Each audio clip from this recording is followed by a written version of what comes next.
इस वक्त एक बड़ी खबर आ रही है दिल्ली से। सबसे बड़ी खबर है ये, गुलाम नबी आजाद ने कांग्रेस छोड़ दी है। कांग्रेस की सदस्यता से इस्तीफा दे दिया है। गुलाम नबी आजाद ने, कांग्रेस के वरिष्ठ नेताओं में गिने जाते थे गुलाम नबी आजाद। लंबा सियासी सफर रहा है गुलाम नबी आजाद का, और अब ये बड़ी खबर है इस वक्त की, गुलाम नबी आजाद ने कांग्रेस छोड़ दी है। कांग्रेस की सदस्यता से इस्तीफा दे दिया है गुलाम नबी आजाद ने। दरअसल आपको यह भी याद दिला दें कि राज्यसभा के सदस्य रहे हैं करंट अगर हम जिक्र करें, लेकिन दोबारा उन्हें राज्यसभा में नहीं भेजा गया और उसके बाद से ही कयास लगाए जा रहे थे कि नेतृत्व और गुलाम नबी आजाद के बीच सब कुछ ठीक नहीं चल रहा है, और अब जाकर गुलाम नबी आजाद ने कांग्रेस छोड़ दी है। ये इस वक्त की सबसे बड़ी खबर है। कांग्रेस की सदस्यता से इस्तीफा दे दिया है गुलाम नबी आजाद ने। इसके अलावा आपको यह भी याद दिला दें, कुछ दिन पहले जयवीर शेरगिल कांग्रेस नेता रहे, उन्होंने भी कांग्रेस से नाता तोड़ लिया था, और अब गुलाम नबी आजाद ने भी कांग्रेस से नाता तोड़ लिया है। कांग्रेस की सदस्यता से उन्होंने इस्तीफा दे दिया है। दरअसल गुलाम नबी आजाद को उन नेताओं में चुना जाता है जो लंबे अनुभव वाले, करीब 20 से 22-23 नेता एक साथ थे और लगातार कांग्रेस की स्थिति पर सवाल भी उठाते रहे, नेतृत्व पर सवाल उठाते रहे। और अब यह अपडेट, बड़ा अपडेट, गुलाम नबी आजाद ने कांग्रेस को अलविदा कह दिया है, कांग्रेस छोड़ दी है उन्होंने, कांग्रेस की सदस्यता से इस्तीफा दे दिया है गुलाम नबी आजाद ने। कांग्रेस के बड़े चेहरों में शुमार होते रहे हैं, जम्मू कश्मीर के मुख्यमंत्री भी रहे गुलाम नबी आजाद, केंद्र में भी बड़ी भूमिका निभाई गुलाम नबी आजाद ने, और अब कांग्रेस से उन्होंने फाइनली नाता तोड़ लिया है। कांग्रेस से इस्तीफा दे दिया है गुलाम नबी आजाद ने, और कांग्रेस के वरिष्ठ नेताओं में शुमार होते रहे। बड़ा सियासी सफर रहा है। हालांकि अब यह देखना जरूर होगा कि अगला जो उनका पॉलिटिकल स्टेप है वो क्या होगा। और कांग्रेस से अनबन के बाद यह कहा गया, जो राजनीतिक विशेषज्ञ हैं उनके लिहाज से अगर हम बात करें, उनके अनुसार बात करें, तो नेतृत्व से ट्यूनिंग ना बैठ पाने के चलते उन्हें दोबारा राज्यसभा में नहीं भेजा गया था, और उसके बाद लगातार वो उन नेताओं के साथ खड़े रहे जिन्हें G23 कहा जाता है। लगातार कैसे कांग्रेस में बड़े परिवर्तन किए जाएं, क्या कुछ होना चाहिए और क्या दिक्कतें हैं, इसको लेकर लगातार जो चर्चा करते रहे, मंच से अपनी बात कहते रहे, उन नेताओं में शुमार रहे हैं गुलाम नबी आजाद।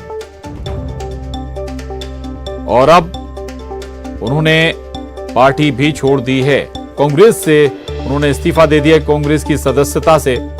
इससे पहले कुछ और नेता एक एक करके कांग्रेस को अलविदा कहते रहे। कुछ दिनों पहले ही जयवीर शेरगिल ने भी कांग्रेस की सदस्यता से इस्तीफा दे दिया था। रवि सिसोदिया, न्यूज़ 18 संवाददाता, दिल्ली से हमारे साथ जुड़े हैं। रवि, ये बहुत बड़ा अपडेट है, और एक नहीं बल्कि एक एक कर कई नेताओं की अब फहरिस्त तैयार हो रही है, जो बड़े बुजुर्ग कहें ना कहें, बल्कि उन्हें कहें कि बड़े सीनियर लीडर रहे कांग्रेस के, अब एक एक कर कांग्रेस को अलविदा कह रहे हैं।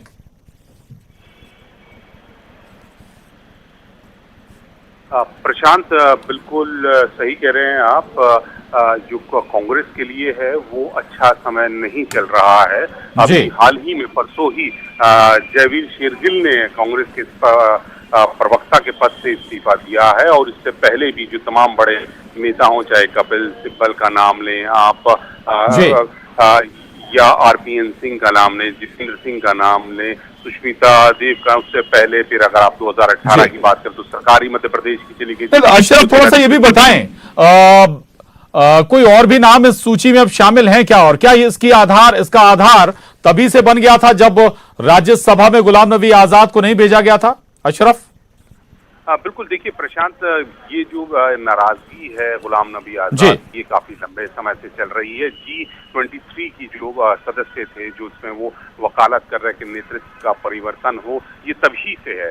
उसके बाद फिर इनको इसी वजह से, क्योंकि ये एक तरह से नेतृत्व के खिलाफ इन्होंने बगावत की थी, 23 का गुट बनाया, सबने नेतृत्व परिवर्तन की बात की, तो इसी वजह से इनको फिर राज्यसभा भी नहीं भेजा। अभी हाल ही में जो प्रचार कमेटी बनाई गई थी जम्मू कश्मीर को लेकर, उसमें इनको अध्यक्ष बनाया गया, शाम को बनाया गया और रात में इन्होंने इस्तीफा दे दिया था। उससे साफ जाहिर था कि गुलाम नबी आजाद बहुत लंबे समय तक पार्टी में नहीं रहेंगे, उनकी नाराजगी बरकरार है और उनको जो बात सम्मान मिलना चाहिए जैसी वो उम्मीद कर रहे हैं वो नहीं मिल पा रहा। तो कहीं ना कहीं ये लंबे समय से था कि उनको दरकिनार किया जा रहा है, नजरअंदाज किया जा रहा है। तमाम जो कांग्रेस के बड़े प्रदर्शन हो उसमें गुलाम नबी आजाद बिल्कुल नदारा थे, नजर नहीं आ रहे थे। आपने देखा होगा हाल ही में जब नेशनल हेराल्ड वाला मामला चला, राहुल गांधी और सोनिया गांधी को तलब किया गया, पूरे देश से कांग्रेस के नेता यहाँ दिल्ली आए, प्रदर्शन में शामिल हुए, लेकिन गुलाम नबी आजाद उसमें शामिल नहीं हुए। उन्होंने हालांकि बाद में कहा था कि मेरी तबीयत खराब है, इस वजह से मैं शामिल नहीं हुआ, इस वजह से वो नहीं हुए थे।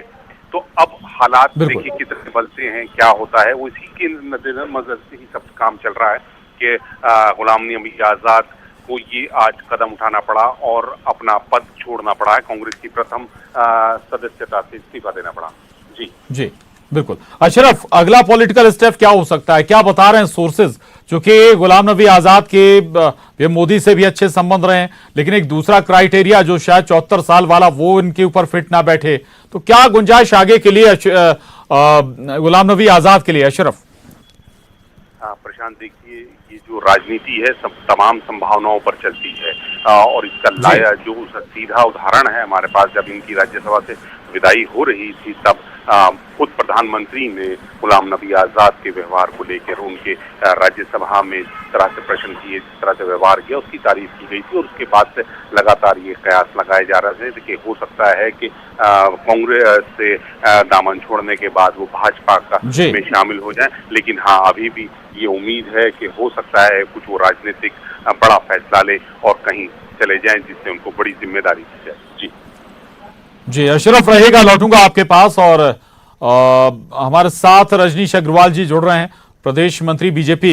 रजनी जी, कांग्रेस में एक बहुत बड़ा अपडेट है और वो अपडेट ये है कि गुलाम नबी आजाद बहुत बड़े चेहरों में रहे हैं कांग्रेस के, आज पार्टी छोड़ दी उन्होंने, कांग्रेस की सदस्यता से इस्तीफा दे दिया।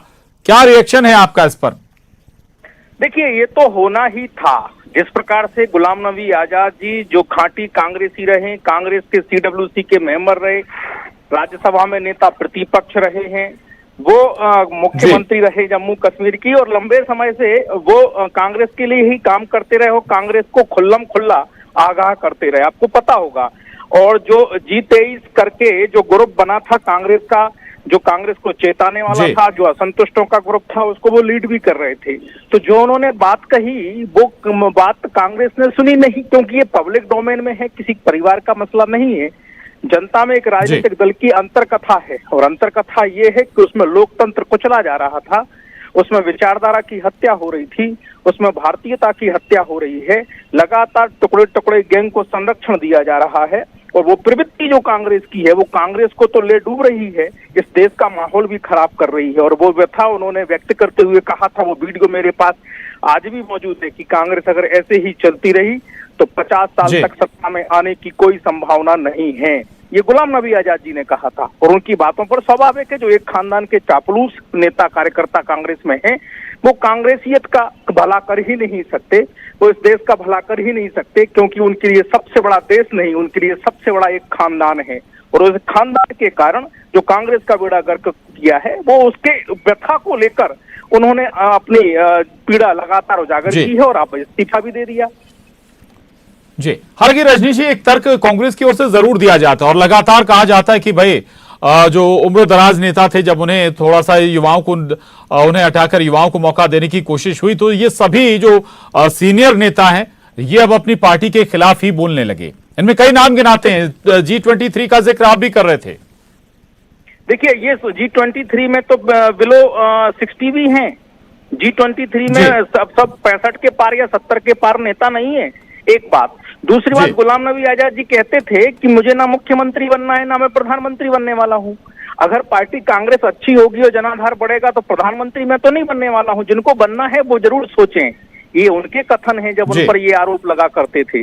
तो कांग्रेस ने जो तर्क दिए वो कुतर्क हैं, और कुतर्कों का भी कोई अर्थ है नहीं, क्योंकि गुलाम नबी आजाद ने हर बात का बेबाकी से आप मीडिया को जवाब दिया, और उसी मीडिया में इंटरव्यू जो उनके छपे और चले दिखाए गए हैं उसी के आधार पर मैं बना पे बात कर रहा हूँ। कोई मेरी गुलाम नबी आजाद जी से व्यक्तिगत बातचीत नहीं हुई है, वो पब्लिक डोमेन में लोग यूट्यूब पर देख सकते हैं। और मेरा तो अनुरोध है दर्शकों से कि गुलाम नबी आजाद जी ने जो कांग्रेस के बारे में व्यथा व्यक्त की है वो जरूर यूट्यूब पर देखें कि किस प्रकार कांग्रेस का संचालन हो रहा है। एक वरिष्ठ नेता जिसका जीवन खप गया कांग्रेस में, उसकी व्यथा क्या है। जी रजनी जी, क्या वजह मानते हैं आप, नेपथ्य में आखिर क्यों भेज दिया गया था गुलाम नबी आजाद को? दो वजह इन पर जरूर बताइएगा। एक तो ये कि G23 के साथ वो लगातार बातें भी कर रहे थे, दूसरा ये कि पीएम मोदी से भी मधुर संबंध रहे उनके। देखिए, जो कांग्रेसियत की बात करेगा, जो इस देश की विचारधारा की बात करेगा, जो इस देश से जुड़ने की बात करेगा, जो जनता की नब्ज पर हाथ रखकर बोल वचन करेगा, बात रखने की चेष्टा करेगा, तो वो तो देखिए निराश होगा ही, दुखी होगा ही। ये सबसे बड़ी बात यही है। और आज विडंबना ये है कि कांग्रेस में केवल एक खानदान की अगर आप महिमा मंडन नहीं करते हैं, चापलूसी नहीं करते हैं, तो आप कहीं कतई नहीं हैं। और इसीलिए आप देखते जो नई पीढ़ी है, जो so called core group kitchen cabinet जो भी कहें आप, कहलाती थी राहुल गांधी जी की, उन्होंने भी छोड़ना शुरू कर दिया। सिलसिला शुरू हो गया, कई छोड़ रहे हैं, कई छोड़ चुके हैं, कई छोड़ने वाले हैं। तो ये सवाल उनका है कि कांग्रेस का भविष्य देश में नहीं है और कांग्रेस में उनका भविष्य नहीं है, तो आप जुड़े क्यों, करें क्यों? और इसीलिए गुलाम नबी आजाद जी ने अपनी पीड़ा व्यक्त कर दी। जी, आज युवाओं का जिक्र कर रहे थे, जयवीर शेरगिल का भी नाम है, उन्होंने भी पार्टी छोड़ी, बहुत ही युवा और पार्टी का पक्ष बहुत स्ट्रांगली मीडिया में रखते थे। कपिल सिब्बल का भी जिक्र करूंगा, लेकिन युवाओं को लेकर भी कुछ युवाओं के अंदर भी संतोष है पार्टी में, ऐसा महसूस करते हैं आप? जयवीर शेरगिल जैसे युवा अगर छोड़ जाए कांग्रेस को तो? मैं आपसे वही बात कर रहा था कि जो आपने प्रश्न पूछा था कि उम्रदराज नेता इस प्रकार की शिकायत करते, तो मैंने कहा था कि बिलो 60, बिलो 50 वो कांग्रेस छोड़ रहे हैं। हेमंत बिस्वा जी का कथन आपको याद होगा, सबको याद है कि कुत्ते को बिस्किट खिलाते रहे हैं, और वो जो हेमंत बिस्वा जैसे नेता से मिलने से कतरा रहे हैं, अपमानित कर रहे हैं। और ये मध्य प्रदेश के ज्योतिरादित्य सिंधिया जी हों, जतिन प्रसाद उत्तर प्रदेश के हों, या मैं लंबी फेहरिस्त हो जाएगी, जो जान चुके हैं कि इस खानदान से इस देश का भला नहीं है, इस पार्टी से देश का भला नहीं है, कांग्रेस का भविष्य देश में नहीं है और कांग्रेस में उनका भविष्य नहीं है। जी जी, एक और नाम आपसे जिक्र करूंगा, कपिल सिब्बल का। कपिल सिब्बल साहब बहुत ही वरिष्ठ वकील रहे हैं, फाइनली कांग्रेस छोड़ समाजवादी पार्टी से राज्यसभा में चले गए। वो तो और भी देखिए, जो कांग्रेस एक अखिल भारतीय पार्टी और समाजवादी पार्टी है, केवल क्षेत्रीय पार्टी, उत्तर प्रदेश की पार्टी, तो वो तो उनके गुणगान करते रहे, और वो तो जिस प्रकार की भाषा बोलते रहे, टुकड़े टुकड़े गैंग को समर्थन करने वाली, वो भी इनके नहीं हो पाए। तो वो इनकी, मैंने कहा ना, अंतर्द्वंद छिड़ा हुआ है, कोई इस तरफ गिर रहा है, कोई उस तरफ गिर रहा है। जी, अच्छा, छोटा सा सवाल एक और है, हो सकता है ये केंद्र के स्तर पे तय हुई चीजें, गुंजाइश कुछ नजर आती है क्या कि बीजेपी का रुख करें गुलाम नबी आजाद साहब? देखिए, मैं इस बारे में कुछ नहीं कह सकता, ये मेरे अधिकार क्षेत्र से बाहर का सवाल है, लेकिन ये कांग्रेस की व्यथा जरूर है। कांग्रेस की जिस प्रकार से विघटन हो रहा है वो जरूर सामने उजागर हो रहा है। कांग्रेस में कांग्रेसियत नहीं है, केवल एक खानदान की चापलूसी बची है। अब वो आजाद साहब कहाँ जाते हैं, नहीं जाते हैं, ये उनका निर्णय है। ठीक है, एक और छोटा सा आखिरी सवाल रजनीश जी, कौन कौन आपको अब नजर आते हैं इस फहरिस्त में? बहुत सारे चेहरे थे जो मतलब बहुत बड़े, जिन्होंने कांग्रेस को कह सकते हैं कि आप इस स्टैंड पर पहुंचाया। G23 में वो सारे थे, धीरे धीरे क्या यही स्थिति होने वाली है? देखिए, कई सारे लोग हैं कांग्रेस के भीतर, आप धीरे धीरे करके पूछेंगे तो, ऑफ द रिकॉर्ड पूछेंगे तो कई सारे लोगों की फहरिस्त निकल आएगी। कुछ लोगों की मजबूरियां हैं, जुड़ी हुई हैं, और कुछ लोग इस प्रकार का कृत्य करने में लगे हुए हैं, लेकिन हालात तो बुरे हैं। जी, शुक्रिया रजनीश जी, धन्यवाद आपका बात करने के लिए। तो दरअसल इस वक्त की सबसे बड़ी खबर है, खबर यही है कि गुलाम नबी आजाद ने सदस्यता छोड़ दी है। कांग्रेस की सदस्यता से इस्तीफा दे दिया है गुलाम नबी आजाद ने। जिक्र भी कर रहे थे, सुन भी रहे थे आप रजनीश अग्रवाल जी को कि आखिर कितनी बड़ी किन किन भूमिकाओं में रहे हैं गुलाम नबी आजाद, और आखिरकार अब पार्टी से उन्होंने नाता तोड़ लिया है। हालांकि अगला राजनीतिक स्टेप क्या होगा हो सकता है, इस पर बहुत तस्वीर अभी साफ नहीं है गुलाम नबी आजाद की। कयास तमाम तरह के लगाए जा सकते हैं, तमाम तरह की बातें हो सकती हैं। अशरफ हमारे साथ अभी भी बने हुए हैं। अशरफ, आवाज अगर आप तक पहुंच रही है तो तमाम तरह की अब चर्चाएं हैं, क्या गुंजाइश नजर आती है इस कड़ी में? और भी कुछ नाम जुड़ेंगे क्या?